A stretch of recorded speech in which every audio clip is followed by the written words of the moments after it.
With Spider-Man Far From Home going all over Europe, obviously being a field trip film, there was a lot of chances you could have explored other facets of the bigger Marvel Cinematic Universe and included even some less known characters that might be coming in the future and down the road. One of these happens to be Captain Britain.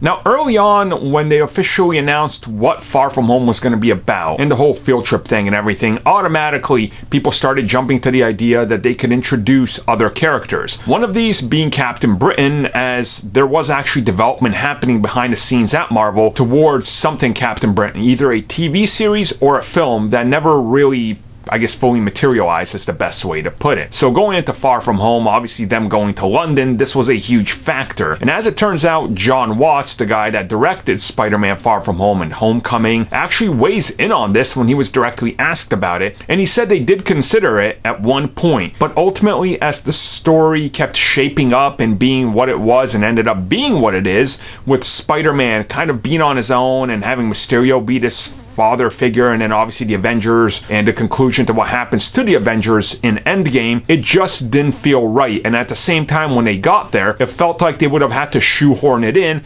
because they're not spending the entire time there in London, because they are in other countries as well, so it kind of would have been rushed. And honestly, this makes a whole lot of sense. As much as I would have loved to see Captain Britain, and I think its time is coming, I think that's the best way I can put it, there's nowhere you can put him into the film.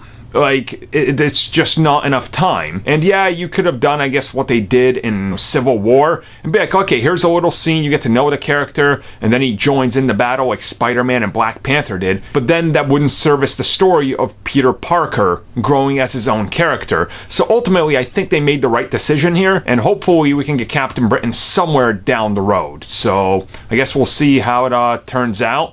And maybe now this kind of explains why some of those Spidey UK suits are part of the toys. They probably had the idea early on, but they were like, that's just not going to work. But hey, make the toys, they'll sell anyway.